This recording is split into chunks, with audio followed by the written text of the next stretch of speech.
Muy buenos días, que el Señor te bendiga. Estamos un domingo más agradecidos con el Señor por este privilegio que nos da de estar unidos como iglesia mediante estos medios y esperando el tiempo que el Señor ponga para poder estar juntos como iglesia, con un ánimo para estar allí adorando en la presencia del Señor. Pero asimismo te quiero compartir un texto bíblico que está en Romanos 37, en Romanos 8:37. Antes en todas estas cosas somos más que vencedores por medio de aquel que nos amó. Asimismo entramos a un tiempo de oración y de alabanza también con el Señor. Amadísimo Señor, te estamos agradeciendo por este tiempo. Gracias porque nos das el privilegio de estar unidos como iglesia y queremos poner, Señor, este tiempo nuestro corazón, Señor, nuestro corazón dispuesto a alabarte y a bendecir tu nombre, Señor. Te alabamos y te bendecimos en el nombre poderoso de Jesús. Amén.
La verdad es que muchas veces nos preguntamos por qué hay tantas historias en el Antiguo Testamento y qué podemos aprender de ellas. No nos damos cuenta de que la Biblia nos habla a través de situaciones que incluso nosotros ni imaginamos. A veces vemos historias de guerras y decimos, bueno, ¿esto qué tiene que ver conmigo?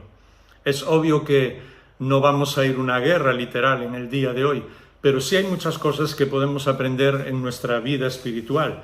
Hoy no se trata de pelearnos con nadie, sino de bendecir a las personas. En la Biblia, en el Nuevo Testamento, se nos dice que esa es la bendición que tenemos para todos los demás. Que la lucha espiritual es poder ayudar a los demás, poder darles todo del Señor, hacer todo lo que podamos por ellos, llevarles la gracia del Señor, ayudarles en muchas situaciones diferentes. Y en el momento en que estamos hoy, realmente las personas necesitan ayuda y todos nos necesitamos unos de otros. En el primer libro de Samuel y en el capítulo 11, encontramos una de esas historias, y una historia que puede parecer incluso un poco rara, pero que tiene mucho que enseñarnos hoy. Primer libro de Samuel, capítulo 11. Para que comprendamos un poco de dónde venimos, el capítulo anterior, Saúl ha sido ungido rey. Era una persona que él mismo ni pensaba que Dios podía llamarle para una situación así. Y dice el capítulo 10 y el versículo 26, es decir, los dos últimos versículos del capítulo 10, antes de entrar en el 11, que Saúl se fue a su casa en Gibeá después de que Samuel lo hubiera ungido como rey, y con él fueron los valientes cuyos corazones Dios había tocado. Leemos la palabra de Dios, como muchas veces decimos, introduciéndonos dentro de la historia. Así que había muchas personas que vieron aquel nuevo rey que tenían Saúl, el primer rey de la historia de Israel, y había muchos, como vamos a ver, que no lo tomaron muy bien, que incluso le despreciaron, pero había otros que Dios había tocado sus corazones. Y yo espero que hoy, al leer la palabra del Señor, realmente Dios toque nuestros corazones para poder aprender esa lección. Porque no se trata solo de conocer muchas cosas, de que sepamos incluso muchas cosas, sino de que Dios toque nuestro corazón cuando leemos su palabra. Y el versículo 27 del capítulo 10 dice que algunos hombres indignos dijeron, ¿cómo puede éste salvarnos? Y lo menospreciaron. Y dice que Saúl guardó silencio. Es impresionante que la palabra de Dios también nos enseña que había hombres indignos que menospreciaron. Siempre hay personas que todo lo encuentran mal. Personas que sea lo que sea que Dios dice o que Dios hace, pues lo van a despreciar. Así que muchas veces no tenemos ni que preocuparnos por eso, porque sabemos que siempre a lo largo de la historia ha habido personas indignas que todo lo ven mal, que menosprecian a todos, que no son capaces de ver la gracia. Ahora entramos en la historia en el capítulo 11, y es una historia muy especial. Dice que subió Nachas amonita y subió a Jabes de Galaad, y todos los hombres de Jabes dijeron a Nachas, haz un pacto con nosotros y te serviremos. Es obvio, como decía al principio, que no estamos hablando de lo que va a suceder ahora como una guerra en sí, pero sí sobre la lucha espiritual. Porque no podemos vivir la vida cristiana si no entramos en la lucha espiritual. Y no solamente si no entramos en la lucha espiritual, sino si no avanzamos. A veces la gente, como vamos a ver más adelante, algunas personas incluso que aman al Señor piensan, bueno, yo prefiero quedarme tranquilo, voy a la iglesia, ayudo en todo lo que puedo, hago más o menos lo que puedo y ya está, no quiero entrar en más problemas. Pero no se puede vivir así, porque cuando no avanzamos, pues el enemigo siempre hace que retrocedamos. Siempre nos va a buscar, como decimos a veces, las cosquillas para hacernos daño. Y dice el versículo 2 que Nachas amonita les dijo, y este es el pacto que hizo con ellos, lo haré con esta condición, que a todos vosotros se os saque el ojo derecho, es decir, yo os saque el ojo derecho, y así eso será una afrenta para todo el pueblo de Israel. Ahora, imaginaos, y vamos a llevarlo para aprender nosotros. ¿Qué es lo que hace el enemigo? Pues el enemigo quiere pactar siempre con nosotros. El mal sabe que está derrotado y entonces busca hacer pequeñas componendas para vencer en nuestra vida. Y si queremos llegar a acuerdos con el mal, tarde o temprano, siempre nos saldrá caro. ¿Por qué el pueblo de Israel iba a hacer un pacto con este tipo? Sencillamente porque le tenían miedo, porque pensaban que les iba a derrotar y no querían luchar. Hoy hay muchas personas que viven con miedo y una manera de reaccionar a ese miedo es ceder algo al enemigo, ceder algo para que sencillamente no nos haga daño. A veces pensamos que es así. Y el pueblo iba a entregarlo todo sin luchar. Ahora, ahí hay una pregunta para mi vida personal, para la de cada uno de nosotros. ¿Qué estoy entregándole al enemigo para no luchar? Para vivir tranquilo, para no preocuparme, para no tener problemas, para que no ocurra nada que se me escape de las manos. ¿Qué le estoy entregando al enemigo? Este hombre, con un gran ejército, le pedía al pueblo de Israel sacarles el ojo derecho a todos. ¿Qué nos pide a veces el enemigo a nosotros? ¿Vivir más tranquilos? ¿Que las demás personas no se burlen de nosotros? Porque cuando amamos al Señor y hablamos de Él se van a burlar. Que no haya ningún problema en nuestros negocios, porque si queremos ser justos en nuestros negocios, a veces vamos a tener problemas. Entonces, mejor sencillamente decimos, no quiero meterme en problemas, yo no voy a ser más justo que nadie, yo no voy a ser más leal que nadie. Y por amor a esa tranquilidad, sencillamente pactamos con Él. Y no aprendemos que si queremos vivir, no podemos pactar con el enemigo. Cuando pactamos con Él, lo único que hacemos es sobrevivir. Es pasar un día tras otro, a ver qué va a suceder ahora, qué puede pasar, pero no vivimos la aventura de la vida cristiana, no vamos a conquistar, no vamos a ayudar a otras personas. Incluso nuestro corazón muchas veces va a ser roto, sentirse roto, sencillamente porque bajo esa supuesta tranquilidad o bajo alguna cosa que nos encanta, hemos pactado con el enemigo. ¿Os acordáis cuando el Señor Jesús fue tentado? El diablo se enfrentó a él de una manera absolutamente impresionante, incluso usó la propia palabra de Dios. Le dijo versículos de la Biblia sencillamente para que él siguiera lo que el enemigo le estaba diciendo. Así que es mucho más inteligente de lo que pensamos, desde luego más que nosotros. Y puede usar incluso la palabra de Dios y a veces puede usar hasta lo que nos dice alguien, un hermano, o lo que yo pueda decir. Puede retorcerlo sencillamente para ganar en la lucha. Y una de las tentaciones fue absolutamente terrible. Le dijo al Señor, pues mira, te voy a dar todo si me adoras. Así que era como decirle al Señor, no necesitas ir a una cruz, no necesitas morir, no necesitas sufrir, yo te lo doy todo. Y verdad que cuando viene esa tentación en nuestra vida, Jaime, no tienes que sufrir. No necesitas pasar malos momentos, no necesitas entrar en la lucha. Es una tentación demasiado grande como para no seguir adelante. Y a veces incluso en la iglesia.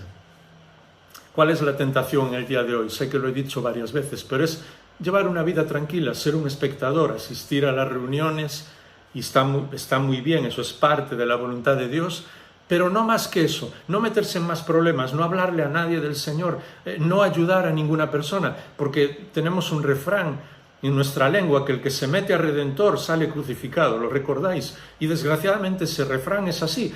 Ocurrió en la vida del Señor y va a ocurrir en la nuestra. Si queremos ayudar, si queremos estar al lado de las personas que sufren, si queremos hablarles del Señor, si queremos abrazarlos, tarde o temprano entramos en la lucha y vamos a tener problemas. ¿Qué sucedió después?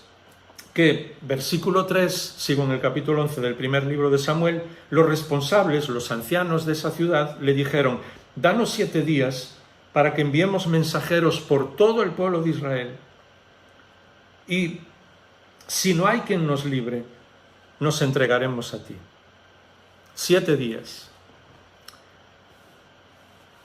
Aparentemente parece una buena solución, pero dejadme decir que es la peor solución.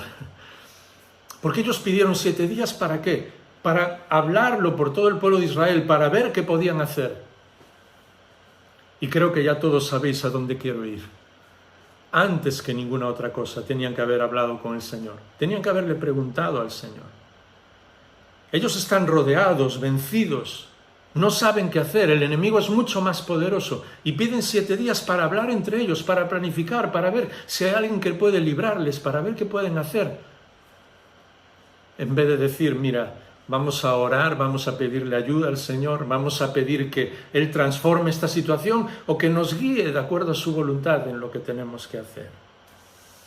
¿Cuántas veces en nuestra vida planificamos, arreglamos todo, hablamos muchísimo? Y lo hacemos todo teóricamente bien, entre comillas, pero no oramos. ¿Y sabes cuando no oramos lo que sucede? Lo que sucedió en el pueblo.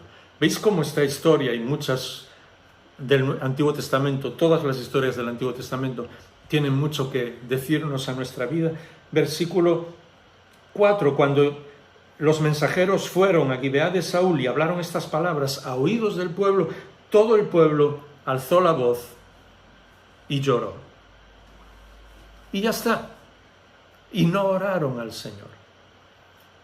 ¿Os parece real en el día de hoy? A mí me parece una fotografía de lo que estamos viviendo en estos días. Mucha gente llorando, mucha gente quejándose, mucha gente, tanto creyentes como no creyentes, diciendo que la situación es difícil, que no sabemos lo que va a suceder. Todo eso es verdad, ellos tenían una amenaza real, pero muy poca gente buscando al Señor y diciendo: Señor, esta situación está en tus manos, ¿qué tenemos que hacer? Así que cuando no dejamos las cosas en las manos de Dios, lo que hacemos es llorar. Y a veces tenemos que llorar en la vida. Las situaciones son muy difíciles, pero no hay ni una sola situación en la Biblia en que las personas lloraran y se quedaran ahí. Siempre, cuando lloraron y buscaron al Señor, el Señor respondió. Y entonces, el versículo 5, Saúl regresaba del campo detrás de los bueyes diciendo: ¿qué pasa con el pueblo que está llorando? Entonces le contaron las palabras de los mensajeros de Jabes, le contaron la amenaza. Y el Espíritu de Dios vino con poder sobre Saúl. Por fin, algo espiritual. El Espíritu de Dios es el único que puede transformar una situación. Tenían que haber empezado por ahí, tenían que haber comenzado orando y pidiendo que el Espíritu de Dios les guiara. Y al escuchar esas palabras, Saúl se enojó y dijo: ya os acordáis lo que hizo. Destrozó los bueyes y dijo: el que no siga y no venga a la lucha va a acabar como los bueyes. Eso sí que era una amenaza. Y es obvio que eso era una lección para aquel momento. Pero nosotros tenemos que aprender lo que hay detrás de eso. ¿Cuál fue la actitud de Saúl cuando el Espíritu de Dios tocó su corazón? La valentía. Porque ser cobardes no está escrito en el reino de Dios. ¿Recuerdas que incluso en el Apocalipsis, cuando dice la gente que no son capaces de recibir al Señor y que van a ir a la condenación eterna, pues habla de los cobardes también? Porque para seguir al Señor hay que poner la vida en sus manos, hay que entregarse 100%. No puedes seguir al Señor de una manera calculada, con un 50%, un 60% de tu vida, con ciertas cosas, con los negocios, pero no con la familia, o con la iglesia, pero no con otras cosas. No, tienes que seguirlo 100%. Tienes que ser valiente. Y la espiritualidad tiene también que ver con decir lo que Dios puede hacer, no con quedarse callados. ¿Os acordáis de ese texto en la primera carta del apóstol Pablo a Timoteo? La segunda carta a Timoteo, el capítulo 1 y el versículo 7. Segunda a Timoteo, capítulo 1, versículo 7, Dios no nos ha dado espíritu de cobardía, sino de poder, de amor y de dominio propio. Eso es la manera en la que tenemos que vivir. No tenemos que dejarnos llevar por el miedo de las personas, por los que dicen, esto no funciona, esto no va a seguir adelante, no hables del Señor, te van a avergonzar, no hagas tal cosa, no ayudes a tal persona. Al final acabamos toda la vida siendo vencidos. Y el miedo no puede vencernos. Y no dejes que el miedo tenga que ver con lo que otros digan, y mucho menos con lo que el enemigo ponga en tu mente. A veces ideas, no vas a salir adelante, no van a ir las cosas bien, siempre hablando de una manera negativa, sin darse cuenta de que el Espíritu de Dios es un espíritu de poder, incluso de dominio propio. Tenemos que pedirle al Señor que Él transforme nuestra vida. Jesús usó a 12 discípulos y a unas cuantas mujeres para transformar el mundo. No tuvo que enviar millones de ángeles, ni tuvo que hacer nada extraordinario, sino dejar que esos hombres y esas mujeres fueran llenos del Espíritu de Dios. Y cuando el Espíritu de Dios nos llena, lo transformamos todo. Y el miedo, aunque siga ahí, desaparece de nuestro corazón. Así que, ya casi para terminar, versículo 9. Obviamente todo el pueblo siguió a Saúl, a su rey, vencieron el miedo, pero hay un detalle realmente muy bonito y para mí muy personal en los últimos meses. En el versículo 9 dice que dijeron a los mensajeros que habían venido, así diréis a los hombres de Jabes de Galaad, mañana, cuando caliente el sol, seréis librados. Vaya manera de hablar. Y es algo que tenemos que aprender. Y es anticipar la victoria. De eso se trata la fe. Saúl habla de una realidad que todavía no existe. Mañana seréis librados. Y de eso se trata descansar en el Señor, día a día. ¿Os acordáis que incluso cuando el Señor Jesús dijo que no nos preocupáramos, utiliza una frase que a mí me encanta? El mañana se cuidará de sí mismo. ¿Qué quiere decir? Mañana está en las manos de Dios, así que descansa en las manos de Dios porque mañana hay victoria. Cuando estaba en el hospital y hubo un momento que la situación era muy complicada y los propios médicos lo sabían, y solo un milagro del Señor, dándole sabiduría a ellos y obrando en mi cuerpo, podía hacer que saliera adelante. Un gran amigo me envió una canción que él había compuesto que se titula Gracias. Y esta canción habla de darle las gracias al Señor, siempre, antes de que las cosas sucedan. Y me decían un mensaje, Jaime, díselo al Señor. Y yo un día, otro día, lo que hacía era escuchar la canción y cantarla y decirle al Señor, Señor, yo no sé lo que va a ocurrir en mi vida, pero te doy gracias porque viene la salvación. Anticipar la victoria, agradecer al Señor. Y entonces, sí, en el versículo 11, a la mañana siguiente, seguimos en primer libro de Samuel, capítulo 11, Saúl dispuso al pueblo en 3 compañías y entraron en medio del campamento a la vigilia de la mañana. Es decir, nos habla de todos los planes de esa batalla determinada. Y eso también es una enseñanza, porque en ese momento el Espíritu de Dios le da sabiduría para planificar todo y entonces obtener la victoria. Porque a veces somos capaces de orar, de confiar en el Señor, de decir, Él nos va a dar la victoria, pero no planificamos nada. Pensamos como que todo va a caer de las nubes. Y el Señor nos da sabiduría para que hagamos las cosas bien en la iglesia, en los negocios, en la familia, en las relaciones con los demás. Que hagamos las cosas bien, pero en el orden correcto. Recuerda, primero, antes que ninguna otra cosa, orar. Segundo, descansar en el Señor. Tercero, anticipar la victoria, decirle, Señor, yo confío en ti. Y después, trabajar y planificar lo que tenemos que hacer. Cuando el pueblo volvió, y este es el final, pero no me resisto a leerlo, cuando el pueblo volvió algunos de los del pueblo, porque las personas somos así, somos muy vengativas. En el versículo 12 le dijo a Samuel: a ver, ¿dónde están todos aquellos que dijeron va a reinar Saúl sobre nosotros? Traed esos hombres para que los matemos. Es decir, aquellos que eran indignos. ¿Os acordáis que habíamos leído? Y es curioso porque vienen de derrotar al enemigo, y lo primero que se les ocurre es querer vengarse de sus propios compatriotas, de aquellos que habían hablado mal. Y ya sé que aquellos que hablaron mal eran indignos, pero nunca somos nosotros los que tenemos que castigar a las personas, ni decirles lo que pueden o no pueden hacer, sino sencillamente extender la gracia de Dios. Saúl lo hizo y les dijo: no, hoy no es un día para que nadie perezca, hoy es un día de fiesta. Porque a veces, y esta es una lección espiritual para todos, incluso una lección también material, dejadme decir que sociológica en la vida, algunas personas que en alguna ocasión nos han despreciado, en algún momento no solamente pueden ayudarnos, sino que nosotros también podemos ayudarles a ellos.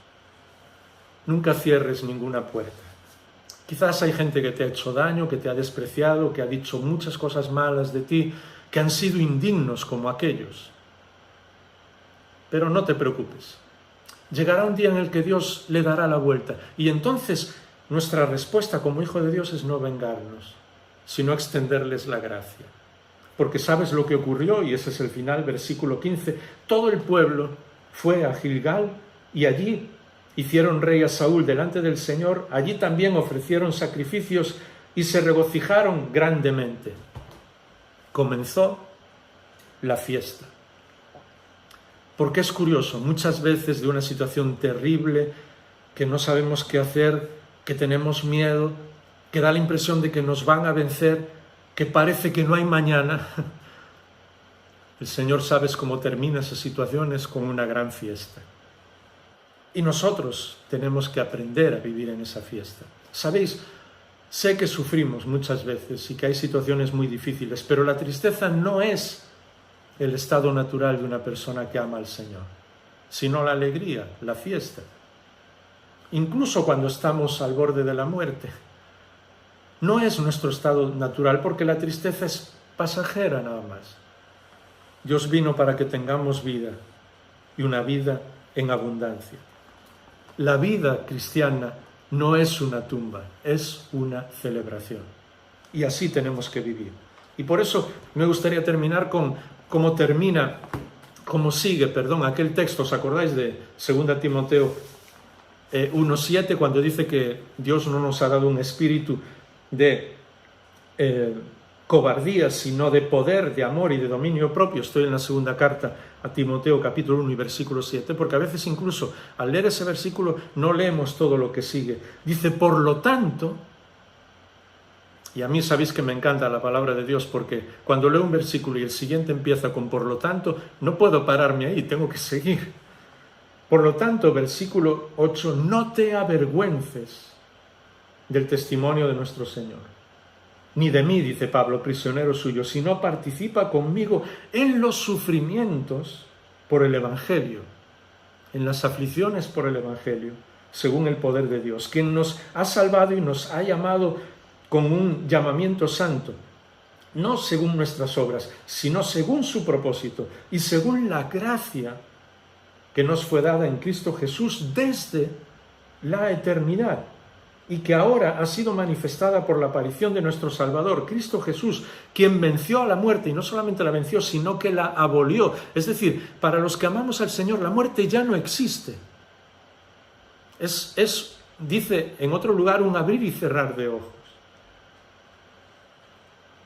Quien abolió la muerte y sacó a la luz la vida y la inmortalidad por medio del Evangelio, por el cual yo fui constituido predicador, apóstol y maestro. Por lo cual también sufro estas cosas, pero no me avergüenzo, porque yo sé en quién he creído y estoy convencido que es poderoso para guardar mi depósito hasta aquel día. Es decir, todo lo que he hecho, todas las cosas, el Evangelio mismo, el hecho de ser del Señor. Es como si fuera, porque utiliza incluso términos bancarios, todo lo que tengo está en las manos del Señor, está en el mejor banco que existe, en el banco del cielo. ¿Me entendéis esta manera de hablar? Y para que no haya ninguna duda, cuando incluso Pedro está escribiendo en su carta y está diciendo que Dios nos regala una herencia incontaminada, incorruptible, es decir, que nadie puede corromperla, que nadie puede robarla, que nadie puede acceder a ella, y dice, y vosotros mismos sois guardados en el poder de Dios, porque a veces uno podría pensar, bueno, sí, el Señor me ha regalado esa herencia, pero quizás yo puedo perderme. No, tú estás en las manos del Señor también, y nunca salgas de ahí, porque Él no va a permitir que salgas de ahí. Échate en los brazos del Señor, descansa en Él, porque Él es el que te guarda a ti. Y no solamente guardará tu depósito, toda tu herencia, todo lo que Él nos regala en esta vida, para la que viene, y mucho más de lo que podemos imaginar, sino que también nos guarda a nosotros. Así que van a venir luchas, van a venir batallas para bendecir a otras personas, para ganar a otras personas para el Señor, para fortalecernos en el Señor. Pero siempre, antes que ninguna otra cosa, vamos a orar, vamos a descansar y confiar en el Señor 100%, vamos a anticipar la victoria y vamos a planificar con la sabiduría del Espíritu de Dios lo que tenemos que hacer. Y por último, no se termina ahí, nunca os olvidéis de la fiesta, porque hay que celebrar las cosas que Dios nos regala. Y todas esas pequeñas victorias que Él nos regala, parte de la bendición de Dios es también aprender a celebrarlas, aunque sea una victoria de un día más para Él, de algo que le hemos dicho a una persona, de lo poquito que hemos podido ayudarle. Aunque nos parezca una victoria muy pequeña, es una victoria inmensa en la eternidad, porque cada acto nuestro tiene resonancia eterna. Así que terminamos orando. Padre, muchísimas gracias por ayudarnos a vivir de una manera diferente, consagrados a ti, con tu poder, con tu espíritu, descansando en ti, porque se trata de ti, no de nosotros. Por nosotros seríamos derrotados miles de veces. Pero cuando oramos, cuando descansamos en ti, cuando tú nos guías en todo, cuando somos capaces de celebrar contigo, la vida es muy diferente. Así que queremos aprender de tu palabra, de todo lo que nos dices, de todas estas historias, y sobre todo lo que queremos es no ser cobardes, sino vivir guiados por tu espíritu, que es un espíritu de poder, de amor y de dominio propio. Porque estamos en tus manos, nadie nos puede arrebatar de tus manos, y así queremos vivir siempre aquí, bendiciendo y ayudando a los demás, hasta el día que estemos en tu presencia y sigamos disfrutando de esa vida eterna que tú nos regalas contigo personalmente. En el nombre del Señor Jesús. Amén.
Estamos agradecidos con el Señor por medio de su palabra. Queremos animarte a que sigas confiando, a que sigas fortalecido en el Señor mediante esta semana, durante esta semana. Y queremos animarte también que puedas participar, a que puedas seguir participando de tus diezmos y tus ofrendas. Aparece el número de cuenta en la pantalla y que el Señor siga bendiciendo tu vida, tu familia, tus planes. Y dice su palabra que los planes del Señor son perfectos. Y que el Señor nos dé ese tiempo en el que podamos estar ya unidos como iglesia, esperando, gozándonos en su palabra, en esa unidad. Queremos estar orando por ello también, y queremos animarte a que sigas sintonizándonos. Si se tiene que hacer por estos medios, pues por estos medios. Que el Señor te bendiga y te deseo una feliz semana.